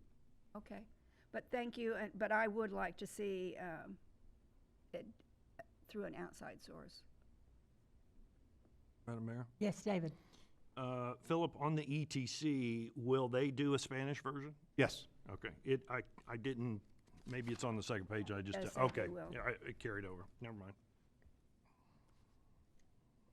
Anyone else? Madam Mayor. Mindy? I'm a little conflicted. I support the idea of surveying our residents because it is a way to get feedback. I know we've had concerns expressed about using consultants, and I know we've had concerns expressed by citizens about wasting money. I'd like to know from the other board members what their thoughts are on, is this going to be seen as a helpful way to get feedback from citizens, or is this going to be seen as something that we don't need to be spending our money on? Yes, Lisa. Lisa, and then Brad. Sorry. I wanted to answer. That was really hard. So the data that you collect, it's going to be based on IP, so you can't have repeated surveys, right? Okay. So it will be valuable data. And to analyze data to this degree, this $19,000, I was surprised at the cost, actually. because to write the program this is cheap for the data that we're gonna get. The thing I feel like if we do this, and I do like the ETC, is I will walk my ward and I'm gonna put a thing on every door that says, please take the survey. Because the citizens' opinions matter, and we've all said it. We've all expressed how important it is that we hear from the citizens. So the more I can do to get the citizens to participate, and knowing that they can only answer it once. I guess if you have 4 computers, you're gonna have 4 different static IPs, and so you can get one household with 4 different results. But we're still getting a chance to hear the citizens, and I don't consider this a complete consultant because it's more of a software you're paying for than a consultant, to me, because the system is analyzing the data. They're not making phone calls. They already have the data in the system. So it's a software that you are voting. To me, that's how I look at it. Because we're not spending $100,000 for consultants to sit on the phone and make phone calls asking questions. We're letting the system do what it's programmed to do. Thank you. Lisa. Brad? Yes, Director Hunt. Unless you've been living under a rock, the city cannot do this at all because of the present climate in the community. We've got a very small percentage of citizens that twist every email you've ever tried to respond to. Just imagine spending 10 grand on a flyer and have a city processing that data. We'll turn on ourselves like a pack of hyenas at this board. So you have to go to an outside consultant. You have to use the technology. Director Isler is on target because that's how it's viewed. The city is completely disconnected from that. My question was not about which organization we use. I completely agree we have to have statistically valid information, and the best way we can do that is to use this consulting agency or this software agency, or software program, however you want to say it. Definitely, if we're going to do it, we need to pay to do it and get the statistically valid. But we're paying, $20,000 to do that. 19. 20, okay, 19,800. 19,800. So, I'm gonna give you one. I feel like it's a good thing to get the citizens' input. I've heard concerns expressed about. I'm going to give you the advice I gave you when you first got on the board. You're never going to make them all happy. Never. And you continue to I will die trying. I love your saintness. I love you. Got such a pure heart. But at the end of the day, whether you spent 10 grand or 25 grand, you're not going to make them all happy. And this is the cleanest way to do it, and it's interactive, and it's the right thing. I was really just wanting to hear from other board members, kind of their thoughts, because we've kind of been all over with. We want to hear but we also don't want to, spend money needlessly, especially when it comes to consultants. So, thank you. That's helpful. Thank you. Philip? So just to be clear, if you look, I think it's the second page of the ETC proposal, task number 2. They want to do a combination of mail, internet, and phone interviews, right? It's typically a 15-minute survey on the phone, 5 to 6 pages in length. They want to do a minimum of 400 surveys. And it's not asking, and they're not going to survey all 8,000, households or 6,000 households, whatever it is. But it's enough to get a minimum of 400 surveys and make sure that those 400 are representative of the demographics that we have, and then they do their weighted averages and weight them according to our demographics. That's at least my understanding of the way it's been done. But a citizen can jump on and answer if they wanted, even if they're not invited. I don't, I'll have to ask that. I think what they Not if will it's a do is random sample. we will give them, we'll have them sign a confidentiality thing. They'll get a list of, contact information, addresses or whatever it is, and then they will, I don't know if they will mail to everybody or they will mail to 1,000 and try to get 400 responses. So I'll have to ask that. So we'll have those details when we go to vote on it, at least. If I'm asking for direction and you don't have to vote. Not tonight. I'm talking about whenever you do present. Oh, we will not have to vote on it. No, ma'am. So I'm trying to get direction tonight as to where you want staff to, how you want staff to proceed. So Madam Mayor? I can ask about that, but I don't think that it will be necessarily open to everybody, but it could be, but I'll have to ask. Because that makes a difference.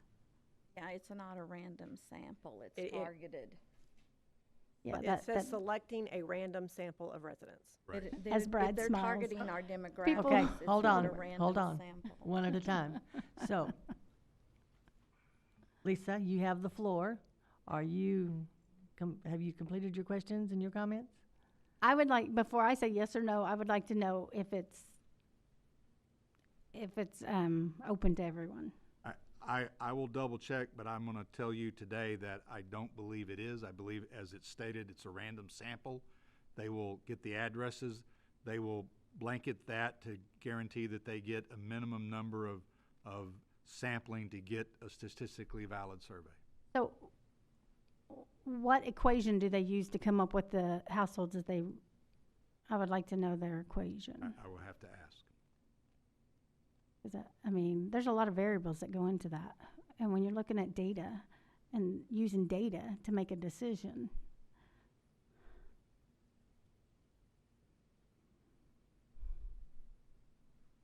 So, yes? Have any more questions?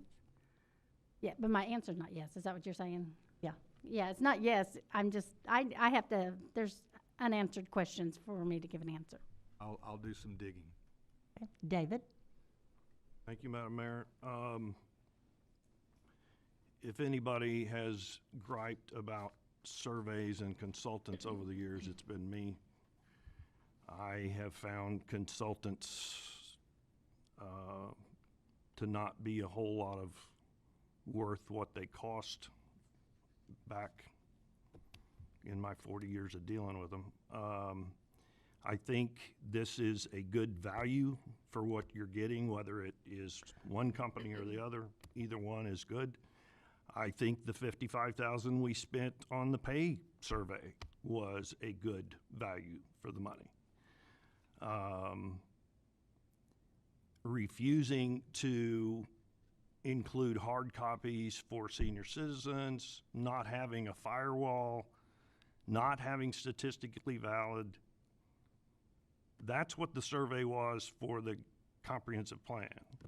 And so I'm surprised we're asking the question now, is this money being wasted? $235,000 for the comprehensive plan, that was a waste of money. And I think everybody here voted on that. The $20,000 that we budgeted is cheap.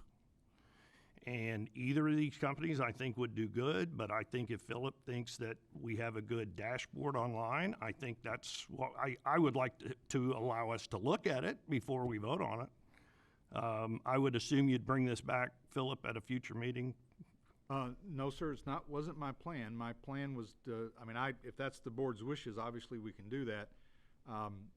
Well, for entering in a contract, I think, don't we have to? No, that it's within my spending authority. Oh. So I was just looking to get direction from the board of, even though you appropriated this money, as the city administrator, I could have run with it and just gone ahead and entered into the contract. But because we had some discussions prior about surveys and about consultants, I wanted to get some feedback from the board to see if this is really what you want us to do. Based on your goal. Can you allow us to look at that dashboard online I'm gonna see, before and you decide? I'll see if we should be able to look at it. They showed me a version of it, so I'll get a link to it and send it out to everybody. And then allow us a little bit of time to send you some questions from the board? Yes, sir. That's my only concern, is that we kind of have an idea of what the user interface is online, if it's good, and if we're comfortable with it and we think our constituents would answer the questions. And then, as Carol said, if we can chime in on a few questions ourselves would be good. But I think this price that's very, very well worth the money. Anyone else? Madam Mayor, David, is that ETC or both of them? Well, I said ETC is the dashboard that he said is online, and I think if Philip likes it, I would like us to look at it too, but if that's the one he is supporting. I mean, we have sample questionnaires from both companies in here, right? No, you only have the one from ETC, Oh. because I have a sample report from Polco, but I will tell you, it's nothing like the sample report from ETC.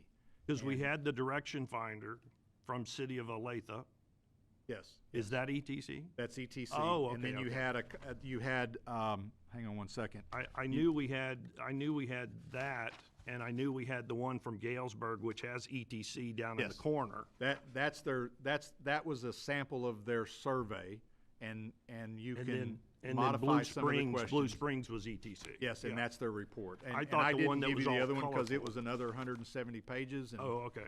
I just, in the looking at the results and how they're presented between Polco and ETC, and the fact that ETC was less expensive, I would not have been here recommending Polco. Okay.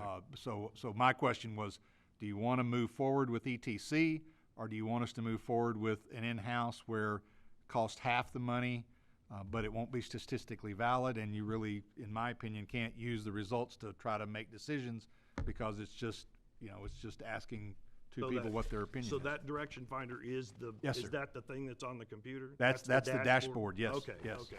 I had for some reason thought you'd given us one of one and a couple of the others. No, So, sir, sorry okay. for sorry for making that Oh, confusing. that's all right, if that's all right.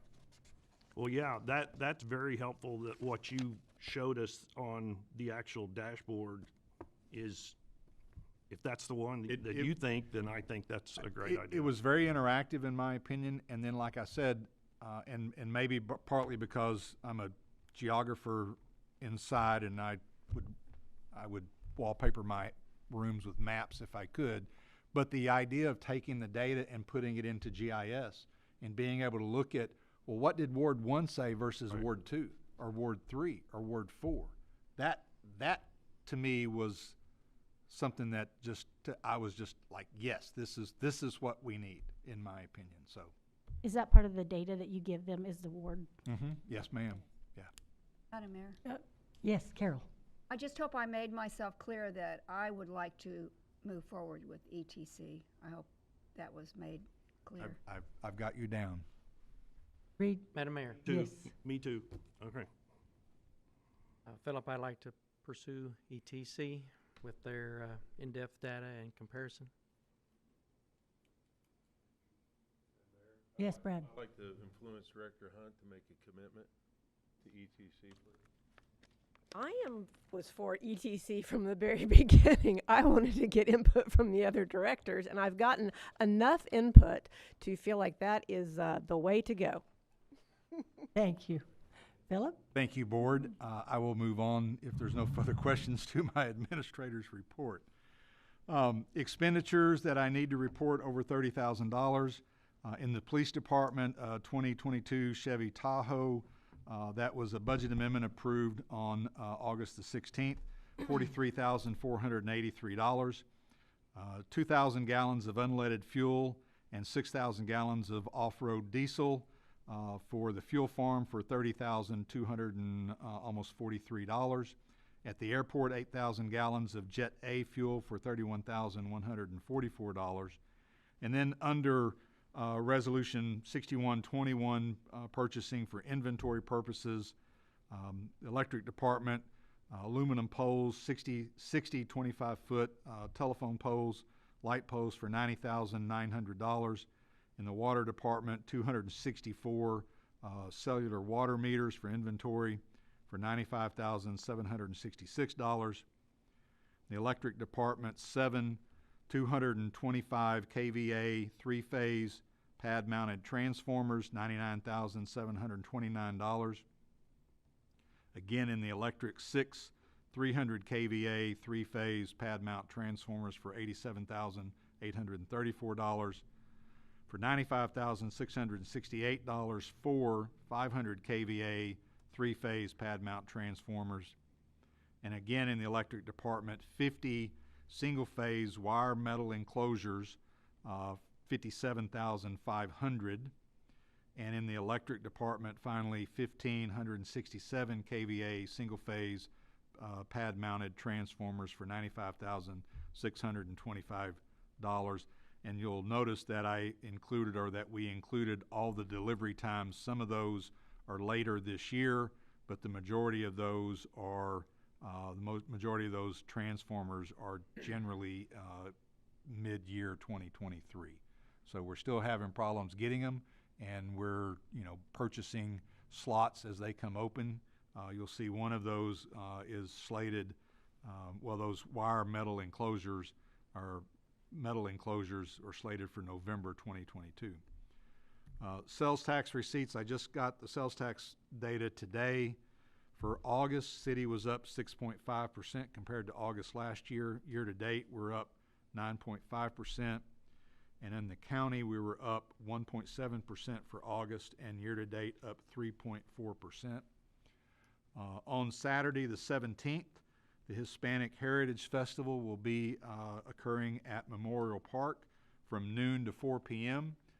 Again, this was one of the board's 2021 and 2022 goals, increasing the cultural events, and staff has been putting this on, and Holland Hayden, I give her kudos for really working to put this on. We're hoping that over time we can get other entities to help put this on, but she's worked her fingers to the bone to do this. It's going to have vendor booths, kids activities, music, food trucks, and a futsal tournament. So I think that's really great that we're doing this, and it will expand our cultural events in the city. And then I think at the last meeting I was asked about the daddy-daughter dance, and it is scheduled to relaunch in February 2023. So that's historically when it's been. Madam Mayor and Board, that's my report. I'm happy to answer any questions. Thank you. Thank you, Philip. So next on our agenda is the director's reports. My understanding is there is no report from any of the directors. Is that correct? Correct. If there is not, do I have a motion to adjourn? So moved. Do I have a second? Second. We are adjourned. Thank you.